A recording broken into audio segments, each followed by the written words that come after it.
All right. The end of the season is finally here. Your San Francisco 49ers just lost the season finale to the Los Angeles Rams. Carson Wentz defeats Sam Darnold 21-20. What a barn burner of a game. But there are some talking points that definitely came out of this game that we are going to have to talk about. And the playoff seeding is now set, which means we get to give a little bit of a prediction on what we think is going to happen. We're going to do all of that plus more next.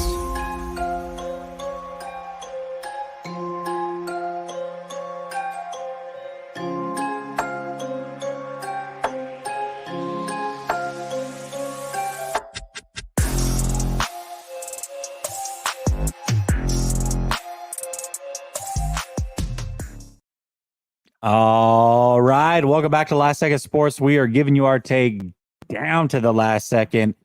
And it is a post-game rant. 49ers lose 21-20 in a meaningless game for the San Francisco 49ers, although not meaningless for the Rams. And now playoff seeding is set. David, how you doing tonight, my man? I mean, you always want to see a 49ers victory, but it is what it is. I mean, I think that was kind of interesting at the end where you're trying to ask ourselves, like, who do you want to see seeded if we're going to make predictions and where the end of the playoffs go? But it sure looked like the Rams wanted to win that game. I mean, if they didn't want that 2-point conversion, if they didn't, they were going for it. So kudos to the Rams. I felt like obviously Sam Darnold's receivers let him down in a big way there at the end of the game. But yeah, it's set. Let's talk. Let's go.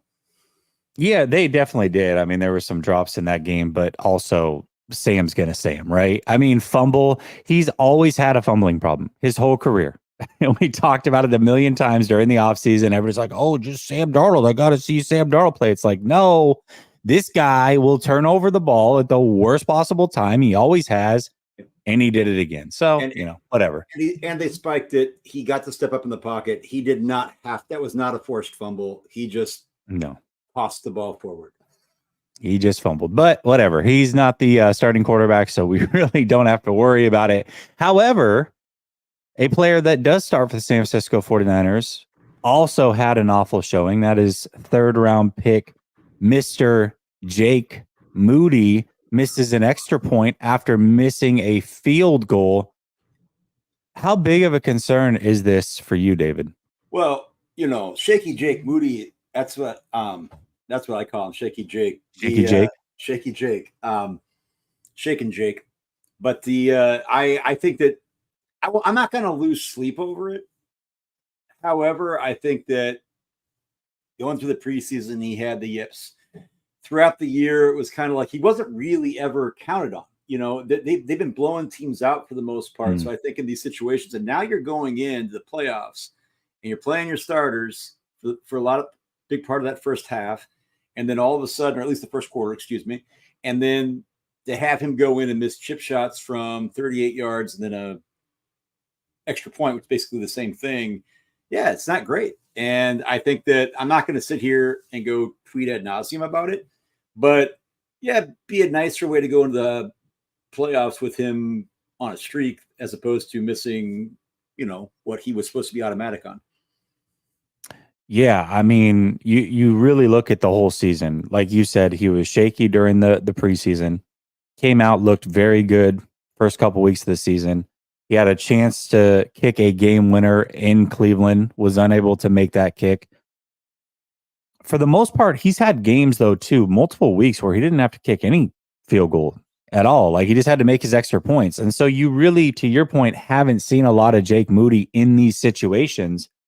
And here he is, the final game of the regular season, and he misses one under 40. And then he missed an extra point to cap it off. And really, when you look at the journey of Jake Moody, there have been times where he's made his kicks, but we're like, okay, that was very close to touching an upright there or outright missing. He's been kind of shaky for a big chunk of this season. It's not something I feel good about. But one thing I want to ask you is a lot of people are, of course, the Robbie Gould thing's going to come up, who retired recently. Is it too late to get a kicker? I mean, is this basically what what they've got to go into the postseason with, and this is the bed that you made, so now lay in it? Is that as simple as where we're at? Or do you bring in kickers, free agent kickers, and see if anybody's worth a damn? Yeah, there's no way in hell they're going to bring anybody in. I just think that would be, I mean, I think that, look, we always talk about other players and positions, but I think that kicker is one of those things where confidence, what do you have if you don't have confidence? And so plus, I mean, what veterans do you bring in? I mean, you could do that, but then if you're going to need to count on him going forward, you put the third. I think okay, I'm not trying to sound snide, but the Niners don't play roster politics often, but I will say investing a third round pick in a kicker who has been relatively consistent through the year to then all of a sudden week 18 would be the ultimate Shanahan doghouse to say, we put this in you. We said that you were ice in your veins, right? We said that you were the guy that, you played in the big house, you're used to the conditions, and then you get about a 10-mile-per-hour wind on Levi's and you went into your shell. I don't know. I'm not Kyle though. So they've got 2 weeks, right? So they're going to see him in practice. Yeah.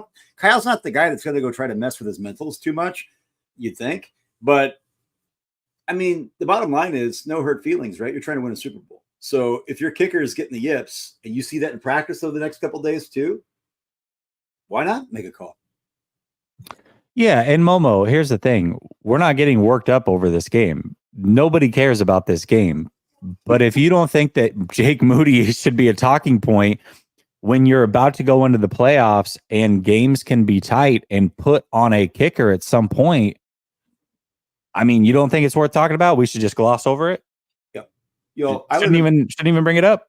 All right. So I live in Minnesota, okay? 1998, okay? It was 25 years ago that the Vikings were 15-1 and wide left against the Falcons. They had so just to let you know, this is the 58th Super Bowl. You know how many Super Bowls the Vikings have? Zero.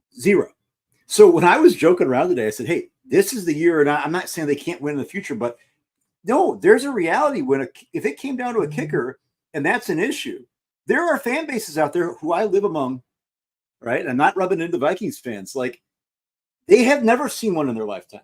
So this idea that if you get this close and it came down to a kicker, you say, well, yeah, maybe I don't see one in my life. You might not, right? So I just think that, like, yeah, all hands on deck, right? This is 29 years since the last Super Bowl. This is a team that is prohibitive favorites to be the NFC rep, to be just as much of a chance as a team like the Ravens to win it at all. You got to dot your I's and cross your T's. I don't think you mess with them right yet, but like, look, you go to practice this week and there got to be some type of message sent that says, that can't happen. Yeah, and looking at Jake Moody, I mean, just because he missed today doesn't mean he would miss if he's given a big moment. But it is this discussion, it's interesting because this discussion has been going on, I know, with you and I, David, since the moment that they drafted him. The moment they drafted him, you and I were not fans of the pick at all. It's live right there. We streamed it live. We both had our reactions. And we were both like, dude, what's going on? And right there in that moment, I talked about how inaccurate he was in college. He had a big leg, but he was inaccurate at times. And I'll be damned, here we are. It started again in the preseason and then at times showed itself during the regular season. And to round out the season, we are no more confident in Jake Moody than we were the moment he was drafted and in the preseason. We're right back to ground zero with him. No, and the thing is this with Moody, this year, there haven't been any games. Actually, there have been games where they've counted on him. And he lost the game in Cleveland. Okay? Yep. That's the only game that they said, we need you. And he fell apart, right? All the other games, for the most part, I mean, look at the Ravens game. It's like, okay, got out of hand. Every other game you've been in, you've had leads that have been huge, well into the second, early in the second half, for the most part, right? There hasn't been one where it said, Jake, we need you to win this game. And so you're telling me that a rookie kicker who just missed his 2 last kicks before going into the playoffs, you're telling me that that's not going to be up here? You're telling me that it's like with people talking, there's a week off, or 2 weeks off. Now, again, whoever made the comment, all due respect, Jesse and I aren't going to sit here and like froth at the mouth and lose sleep over it. We are talking about this, though, because this is a roster that has very few holes. And when you invest that kind of capital in the third round, you expect that dude's making chip shots. We're not talking about swirling wind 55 yards. We're talking about 38 yards. We're talking about an extra point. And guess what? In this game, that was the difference. And if you needed to win this game, let's say you really wanted to push the Rams down to the 7th seed, like this, I'm sorry, that's on Moody. Well, and guess what? Guess who else missed a kick?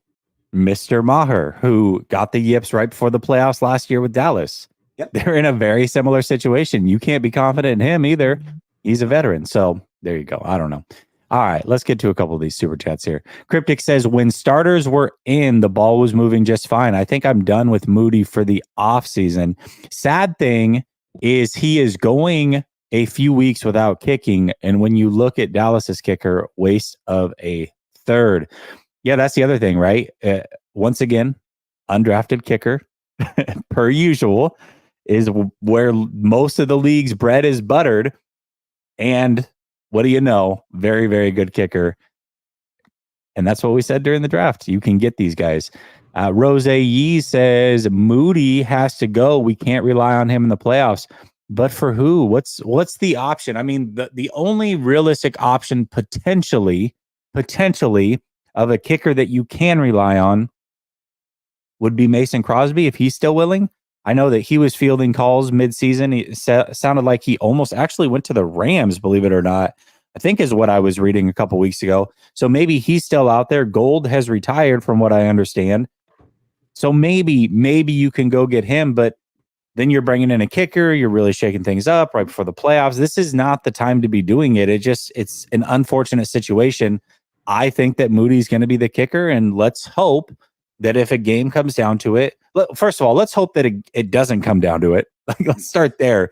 But that if a game does come down to it, that he's able to do his thing. And not only that, that even if they don't have to have a game-winning kick situation, how about he just makes his kick so that they're not in a situation where they have to come from behind late in a game that they should have had wrapped up because he missed a couple throughout the game.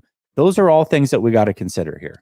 Also, I'm not saying it's going to come down to a tie, but in the playoffs, the odds are very high that it's absolutely going to come to a head where Moody is going to be relied upon to do his job. Like, you can't. And there we go. Mason Crosby's on the Giants. So there you go. He was already picked up. Now, didn't even realize it. Should have known my free agent kickers better. Throwing it out there about Zane Gonzalez. I know he might have gotten hurt a little bit in the preseason, who seemed to be having a really good camp for the 49ers, but I don't know. Maybe they bring him.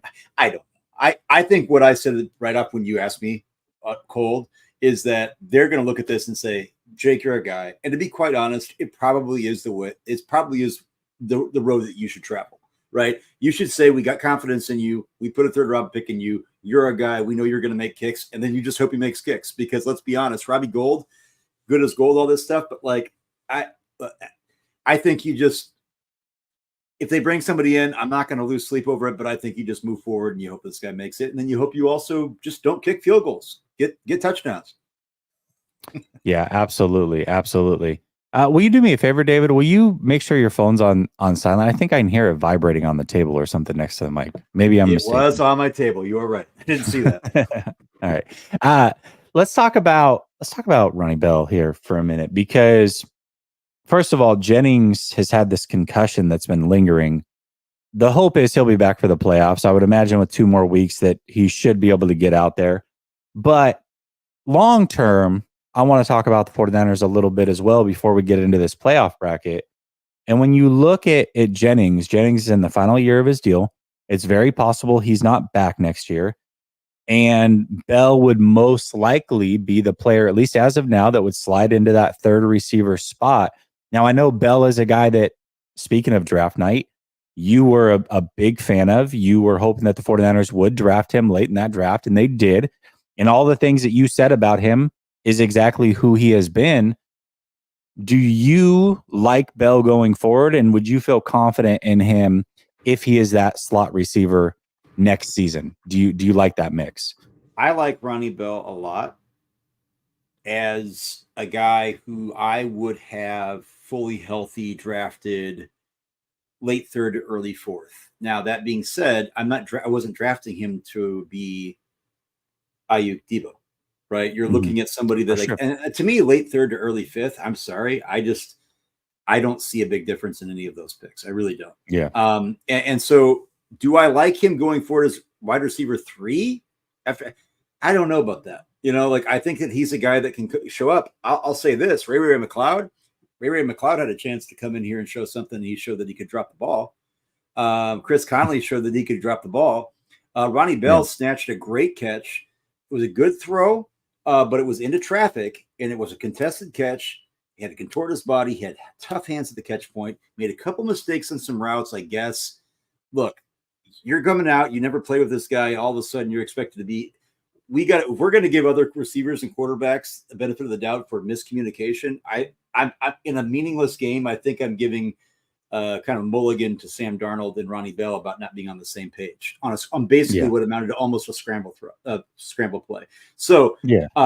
scramble drill, excuse me. So do I count on him? No, I'm not going to count on Ronnie Bell as wide receiver 3. Do I think that he's going to be a contributor and to continue to get better? Yes.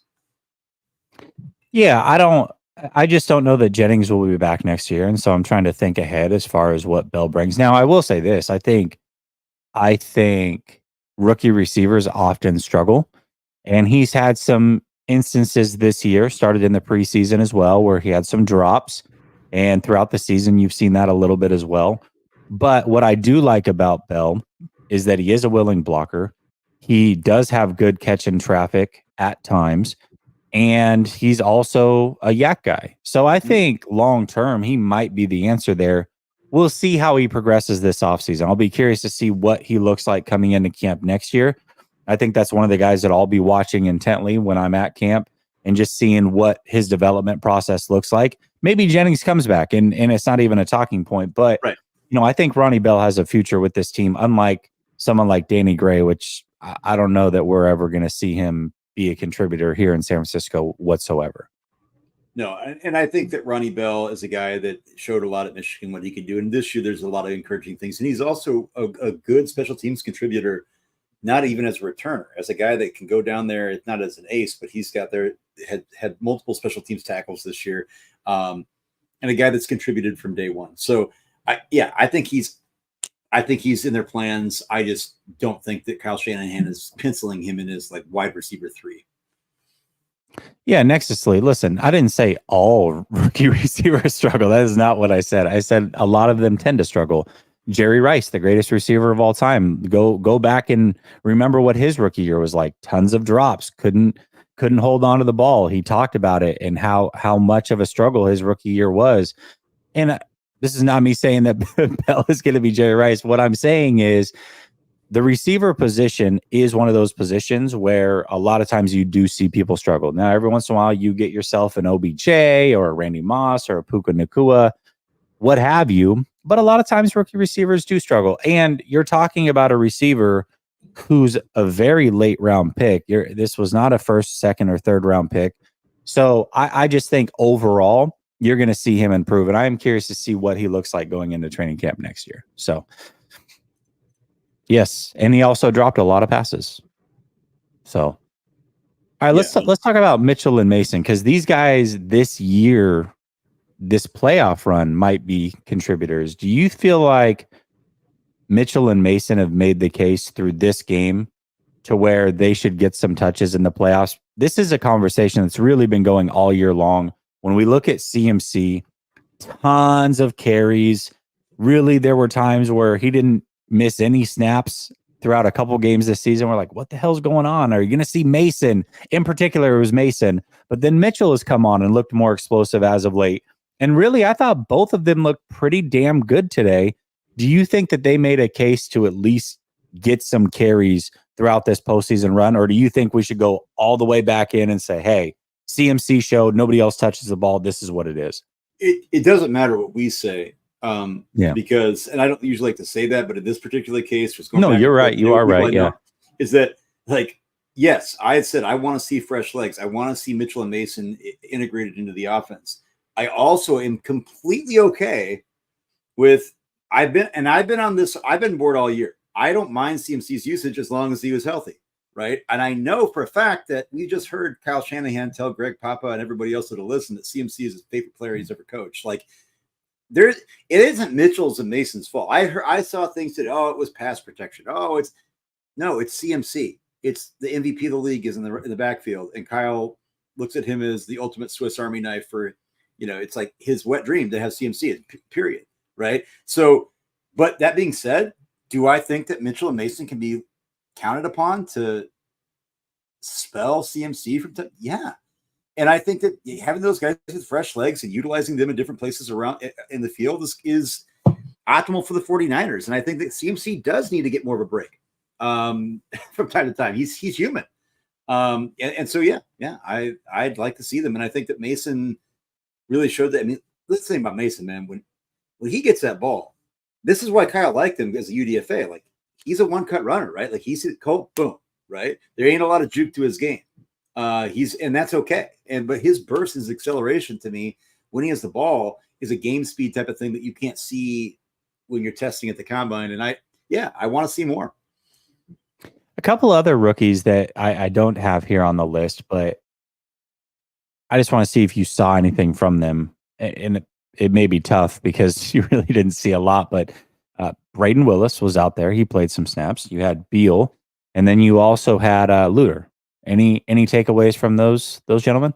Yeah, that's a tough one. I know Beal had limited snaps, and then you had I thought Braden Willis. There's a couple times the time where they had to call a timeout where Braden Willis and I think it was Chris Conley both went into motion at the same time, and then they're like, "Oh, you got to be set for a second." And then they had to call a timeout, which was key at the end of the game.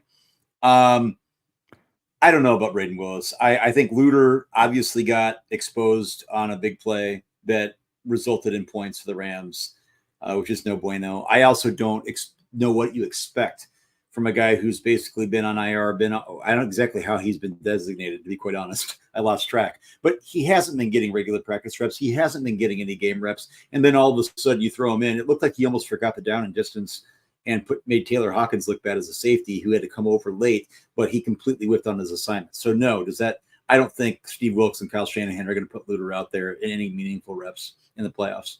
He'll probably be inactive. Yeah, absolutely. Absolutely. All right, let's talk about this because this is what we're really all here for. This game, in the grand scheme of things, didn't mean much of anything for the 49ers. Now, Moody missing the kicks makes it interesting and gives us a talking point and certainly something to be concerned about, right?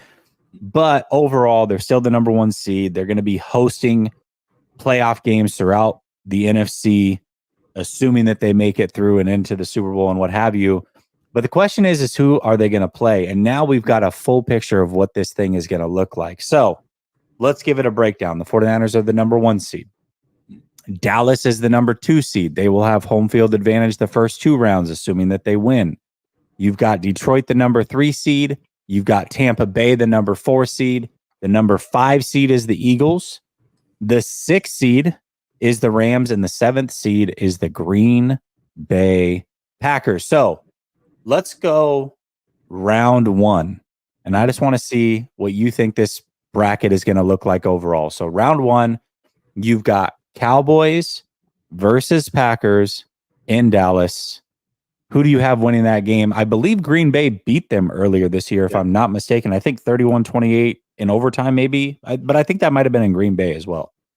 Yeah, I'll tell you this. Rich Madrid would be happy about that. My mother-in-law grew up a block away from Lambeau. I got a bunch of friends locally who are Packers fans. You see that a lot in Minnesota.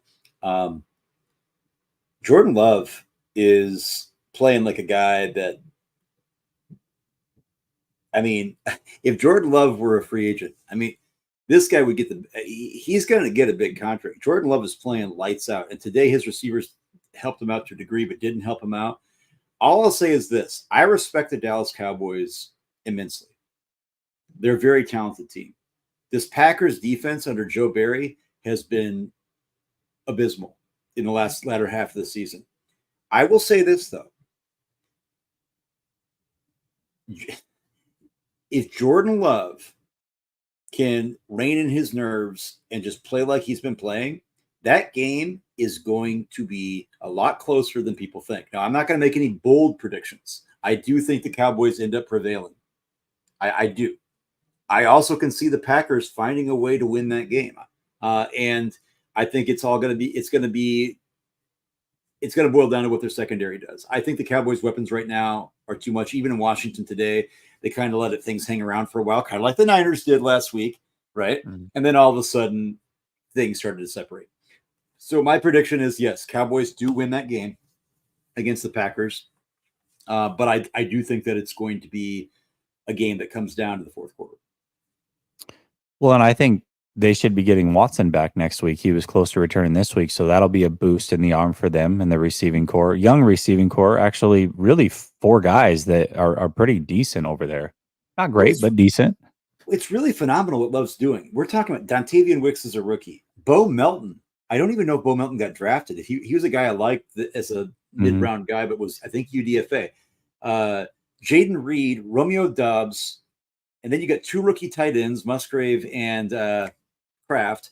And then you got Christian Watson, who's been hurt, who's a second-year player. Like, I don't know if there's ever been honestly, go to Elias Sports Data. Like, has there ever been a team that's fielded a unit where you have only one outside of your running backs guy who's not a rookie, and that guy's a second-year player at receiver and tight end that get regular snaps? That to me is amazing.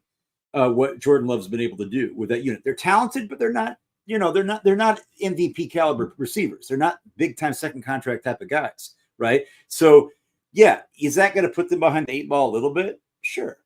But I'll say this, man. Jordan Love's got a cannon, and he's a gamer. That throw last week where he was basically, it wasn't even off his back foot. Both feet were in the air. Dude whips a missile 45 yards down the field on a thread.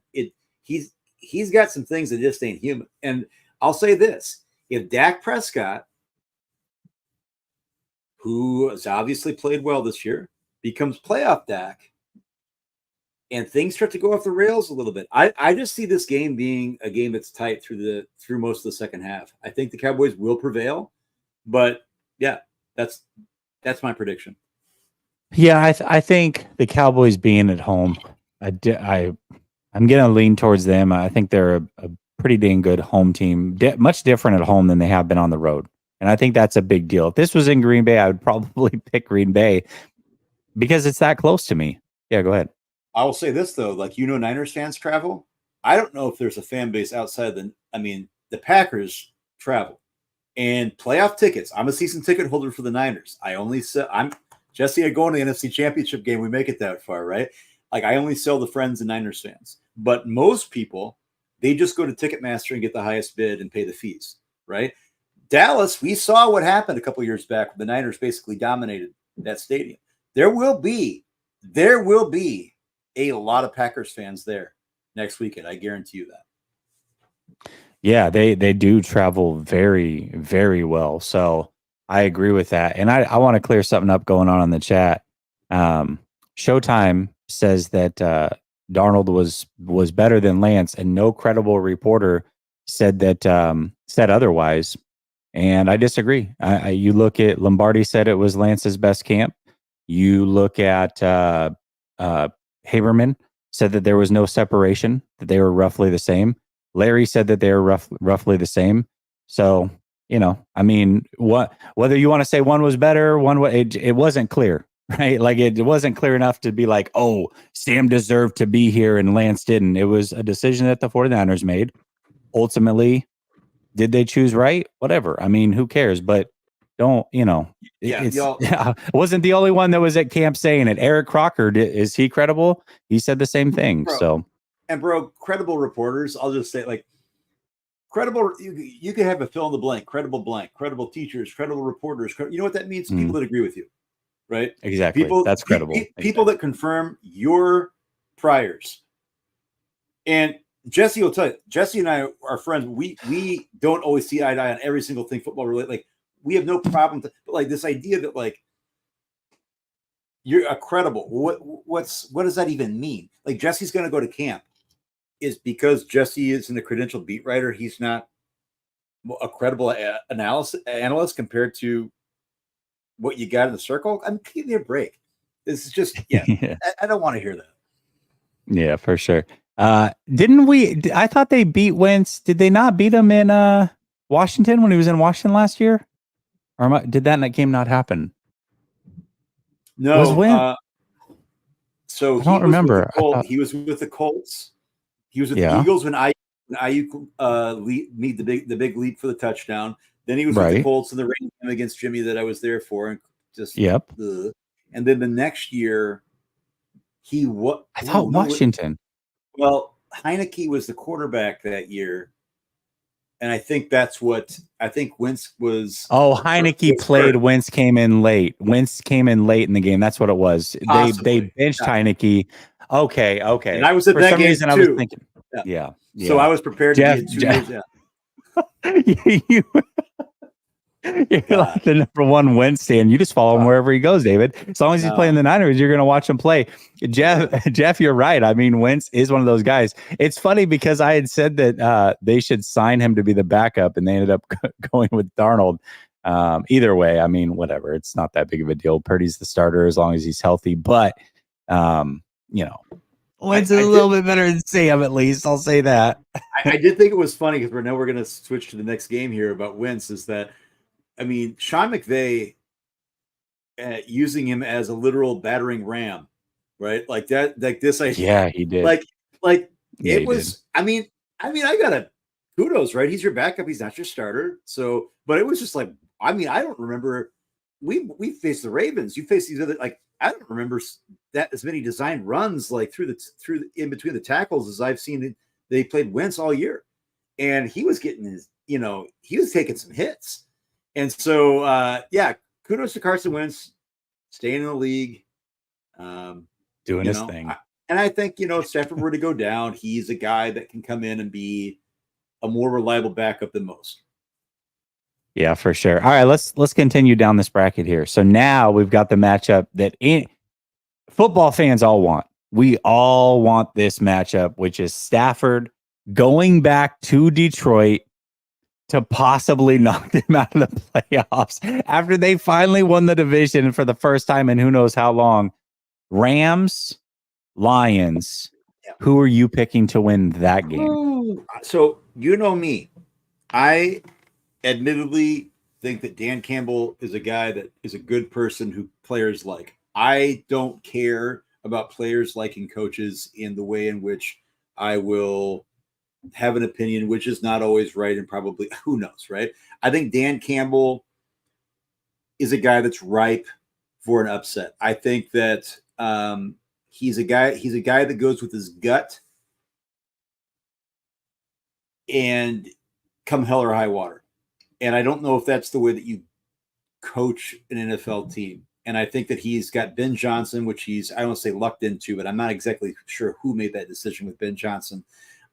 You've got a roster that seems to be healthy. Oh, that's right. Sam Laporta won't be there next week, who has been Jared Goff's one of his favorite targets. So that obviously is going to elevate. Are you actually going to use Jahmyr Gibbs? Are you going to give him like 2/3 of CMC usage? So to me, Dan Campbell's going to be playing with house money, even though they're the host's game. I think they're going to pull out all the stops. I think you're going to see a crazy game. And I think there's a very high likelihood the Rams win. I will say this.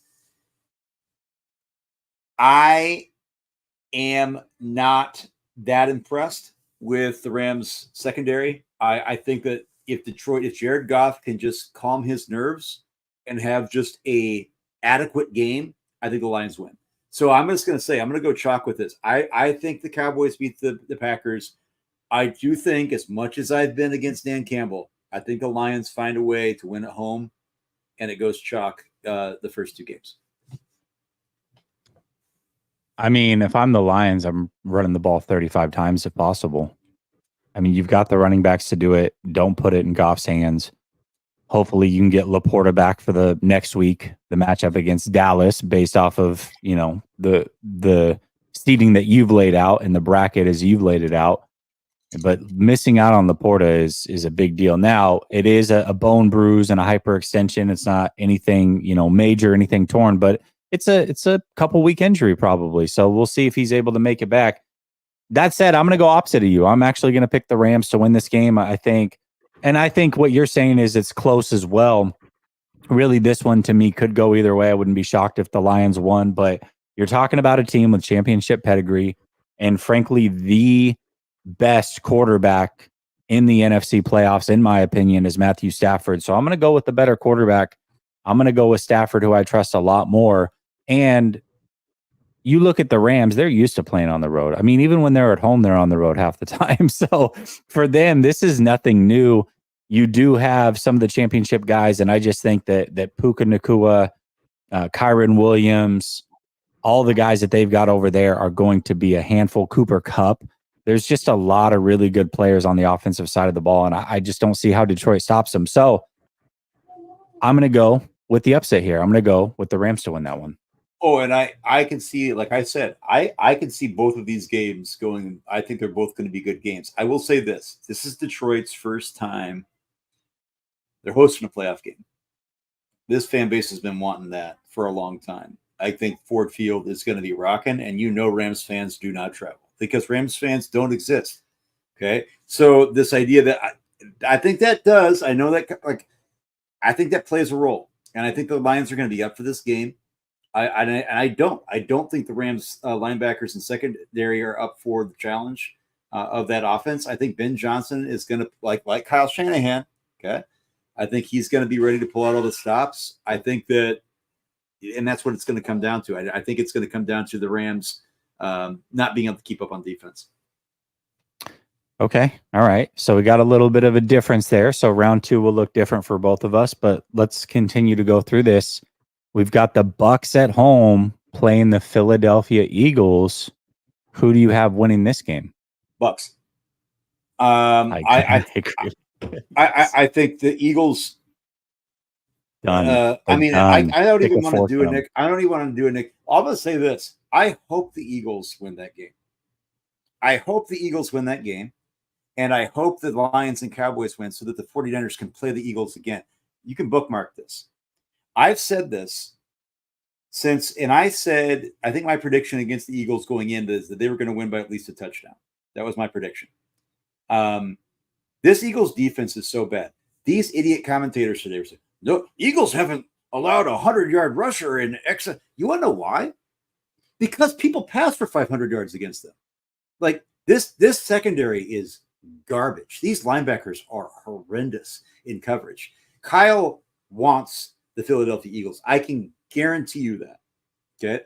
Now, that being said, as much as I'd like to see Nick Sirianni cry at Levi's Field, okay, as much as I'd like to see that, I'm picking the Bucks. Why? The Bucks defensively have been playing a lot better of late. Antoine Winfield, and I don't even give a shit about Pro Bowl snubs. Like, I don't care about the Pro Bowl at all. I like my boy Zach Greer was at halftime doing trivia on the Jumbotron today at Levi's, and he got that right about how we have 9 Pro Bowlers. I had no clue. Okay, I really don't. So the idea that, but Baker Mayfield, okay. But this Eagles defense is washed. Jalen Hurts is in his head. By the way, Jalen Hurts played the entire first half. Okay, and they were down 24-0, and they should have been down 31-0 right after that interception. It's that AJ Brown hurt his knee. AJ Brown is hurt. He probably, I'm assuming, does not play. And and I was just gonna say Antoine Winfield, he's playing lights out. Had a phenomenal play at the goal line today against Carolina, knocking the ball out from DJ Chark before he got in the end zone. My legend, Golden Gopher legend, Antoine Winfield Jr. And I think I think they're going to come to play. I think that Tampa, they've got a great fan base there, as you well know, Jesse.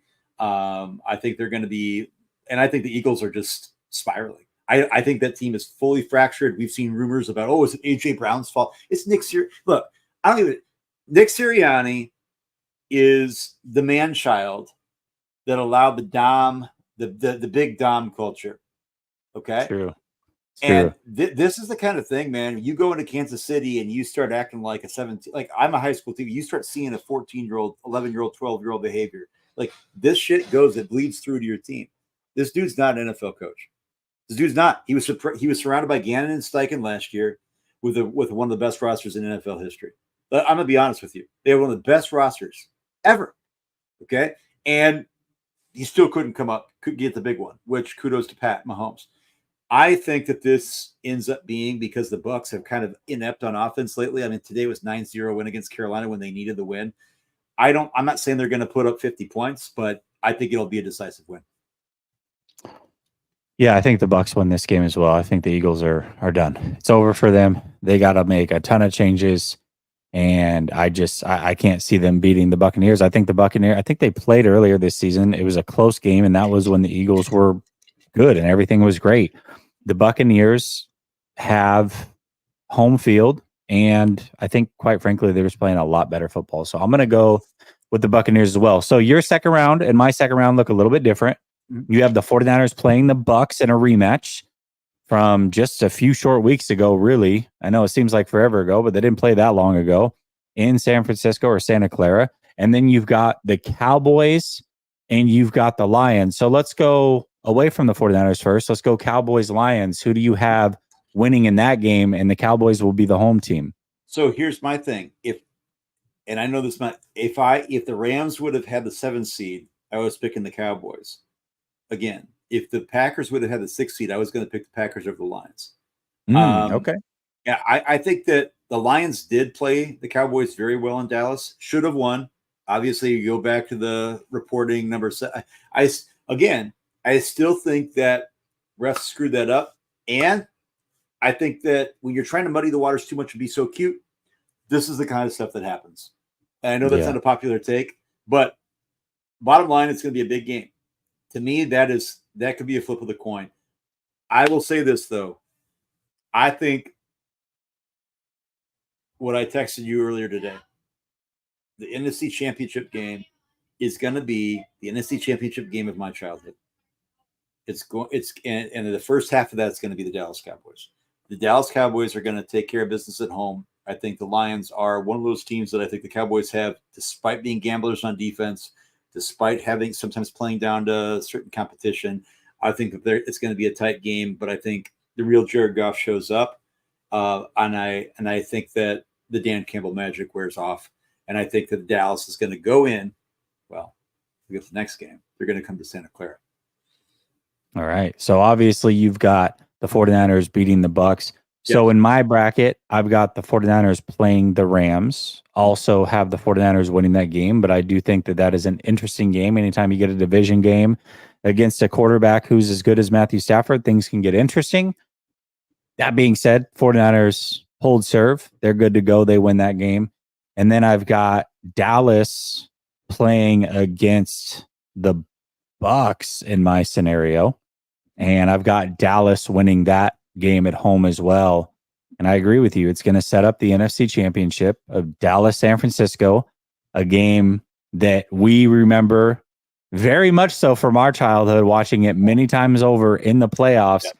And you and I will be there at the NFC Championship watching the perfect childhood matchup for both of us. San Francisco 49ers, Dallas Cowboys. How incredible is that, man? I mean, I literally got goosebumps thinking about it. I had, The Rock. You don't know anything about WWE. The Rock came back to Monday Night Raw. The Rock had goosebumps, baby.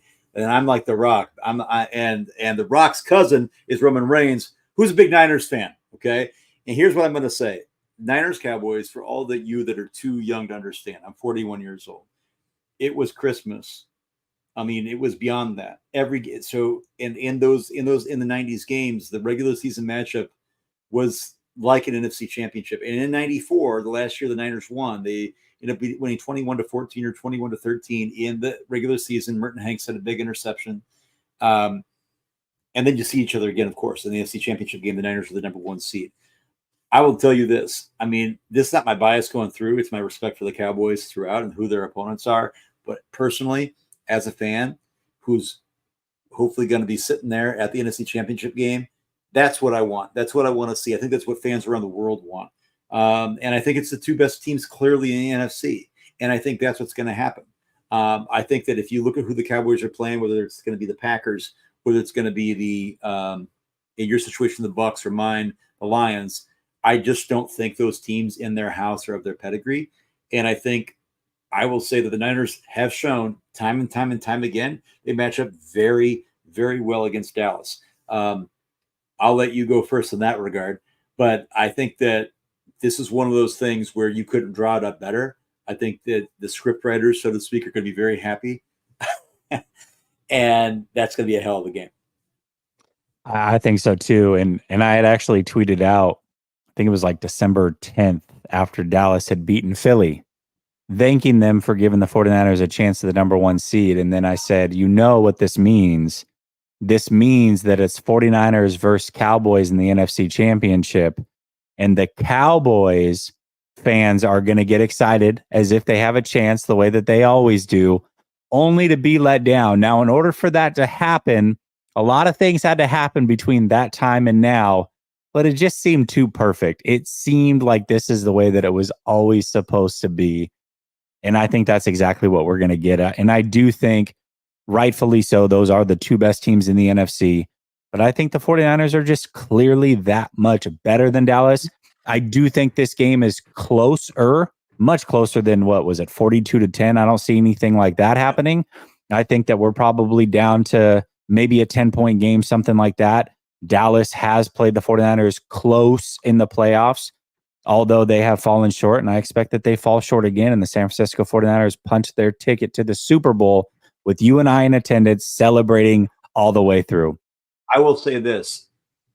Few coaches and few teams can kryptonite neutralize Micah Parsons the way the 49ers can. And I will say this. You know who else they kryptonite very well? Aaron Donald. Okay. Now that's a team like, so the San Francisco 49ers in this situation and where that Micah is a phenomenal player. I'm not prepared to say that he's quote unquote undisciplined. Okay. However, he's a pass rusher, right? And he likes to, he's the Robert Saleh, all gas, no brakes to it, you know, and I'm not saying he can't recover and make sometimes over pursuit work for him, but Kyle Shanahan does not fear Micah Parsons. He respects him, but it's right in his wheelhouse. And I will say this, as much love as I have for a guy like Deron Bland, who our guy Marco's friend from high school, like having a wonderful season. Okay. Got, you know, obviously kind of like in a la Trayvon Diggs, like you got the turnovers working in your mind, all those pick sixes, and it looks garish and it's awesome. I think that he's shown also the second half of the season, much like the style of their defense, he likes to gamble. He likes to, and I think what Kyle likes is to be in those situations. And what Kyle likes is to go up against the Dallas Cowboys, empty backfield. Okay, now, Michael, what are you going to do? You sending it? Okay. And I just feel like, to me, there's going to be no better feeling in the world. Part of this is manifesting, but to be there with you, my arch nemesis from my childhood, to have the Niners punch their ticket in Santa Clara against the Cowboys. I mean, the next best thing is, you know what? Yeah. Yeah, absolutely. Absolutely. I love it, man. Matthew Sanders says, can we trick Jake into thinking that we play away games? If you think that'll help, man, I'll do whatever I can. Start throwing out some random tweets. Ralph says, Moody is booty. L was on him. Yeah, I mean, here's the thing, and we talked about it earlier. It is definitely something worth bringing up. He has not, I saw some things in the chat. Oh, he's been great all season. No, he hasn't. He hasn't been put in a lot of situations all season. He was shaky in the preseason. He missed a game-winning chance earlier this season. Even some of his misses have been very, very close. And he missed not only a field goal tonight, but he missed an extra point. That being said, it doesn't mean that he will miss in the playoffs or that he will even be in a situation where it's going to be needed. But it is worth talking about. I won't go as far as saying he's booty, but that wasn't encouraging. I will say that. Gammon says, having a hard time seeing Sam over Trey right now. I had a hard time seeing it all the way through. And I think Sam Darnold is exactly who I told you that he was. He's always had fumbling issues. And of course, he fumbled in a moment tonight. That being said, it really doesn't matter because the situation is over. Sam likely won't be here next year. They'll have a different backup. And Purdy has been fantastic. And that is the ultimate thing. As long as Purdy stays healthy, really none of this matters. It really doesn't mean a damn thing. But no, the whole thought of Sam Darnold was going to be somebody different than who he's always been was laughable. It was always laughable. Keith says, mad our division win streak snapped like this. Yeah, to the Rams of all people. Come on, Keith. Carson freaking Wentz, man. Carson Wentz. Cryptic says, I predict the Eagles and Cowboys are the Niners' path to the Super Bowl. It'll come down to the best QB this season, respect to Stafford. I know we make fun of Dallas all the time, but they are a good team. They are a good team. They are a very good team. And I think, yeah, go ahead. No. Go ahead, Jess. I was just going to say, I could see multiple paths, really. I personally think it's going to be the quote-unquote toughest path the 49ers could take, the way that I laid it out, which would be Rams then Cowboys. Ultimately, I think that there's a big gap in talent from San Francisco, the number 1 seed, versus everybody else in the NFC. And I think that regardless of what the path is, the 49ers ultimately punch their ticket to a Super Bowl. I do believe that. Well, and like you say, Cryptic, I hear you, brother, because like I get we make fun of Dallas. I will say this. I respect Dallas. That's why I'm picking Dallas to be in the NFC Championship game. But I also objectively understand that, talk about Moody being booty, the Dallas is booty against the Niners. Like Dallas has had the upper hand multiple times in situations. And you could say this last year in the playoffs. You're telling me that you go in the playoffs. Yes, you're in Santa Clara, but it's Brock Purdy coming in early in December, and all of a sudden, with all that pressure, and you're saying that you don't think you should have had the upper hand in that game? You saying that you shouldn't have had the upper hand against Jimmy Garoppolo in the Debo game? I mean, are you saying like, and then 42-10, that wasn't a mirage? That wasn't even a fluky game. That's the thing. There weren't like crazy turnover. Like it was just dominance. Same thing with the Eagles. There were no turnovers in that game, right? I'm just telling you, like Kyle, as Jesse has talked about, the real test is going to be the Super Bowl. And we'll get there, right? We got time to talk about that. But right now, the Niners outclass everybody else. And the only team that's going to get in the way of the 49ers going to the Super Bowl is the 49ers, in my humble opinion. Not a homer, never been that guy. Always feel free to speak my mind. I really feel that strongly. And I feel like Kyle is going to have himself a playoffs here. Yeah, I'm looking forward to it, man. I cannot wait. I've talked about it multiple times on here, but I'm just so excited. You and I about 3-4 weeks ago bet on the 49ers to win the number 1 seed and to ultimately be in the NFC Championship. Now we are 1 game away from that actually becoming a reality. We've booked our hotel, we've booked our flights, we've got basically everything done. The tickets are there waiting for us. Yeah. And man, it looks like the bet is going to pay off, and that feeling is phenomenal. And for all you people saying it's too soon, no, bookmark this. Okay, 49ers are going to the Super Bowl. Jesse and I are going to have one hell of a weekend. Oh my God! Now I don't know what time Jesse's flight is back on Monday. My flight it's at like 8 something in the morning. Geez, so I it's, I got to drive him there early. My God, mine's at 10 a.m. SFO. Yeah. But I'm hoping that, I don't know how they usually structure the championship games. I always forget. They're always the 49ers are going to be the night game, the late game. Yeah, 49ers are going to be the late game. I'm pretty positive. That? I think last year they were the early game, and it was the Chiefs were the night game, if I'm not mistaken. I'm pretty sure. I am because 2 years ago they played the Rams, and that was the night game. I'm almost positive the 49ers are going to be the late game. But that's not how they decide it. Do they really? Yeah. They switch it every other year. Yeah. Damn it. I was hoping for the afternoon game so we could go party at night, but we'll just have to, you know what? So what? We'll party at night no matter what. We're going to party anyways. It'll be a great time anyways. It doesn't matter. We're going to have a good time no matter what. All right, chat. Listen, celebrate. Ultimately, the 49ers are the number 1 overall seed. They have the best record in the NFC. They have a fantastic shot to get to a Super Bowl. This is the best team, I think, top to bottom, that Kyle Shanahan has had. And I think this is the year that they finally get it done.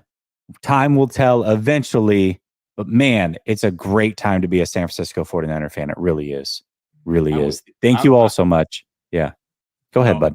No, I'm with you, man. I want to tell you, like, I think that this is where I say Kyle's going to have one of himself a playoffs. Kyle knows this team can be competitive after this year, and Kyle knows that, like I said, there's fan bases out there that go 58 years. So to me, this is going to be digging deep in our pockets this year. I'm believing this is the year. Go Niners. Let's do this. Absolutely. Absolutely. God bless everybody. I'll be back. I don't know when. It's a weird week. It's an off week. I'll be around. Pay attention. Appreciate y'all. Peace.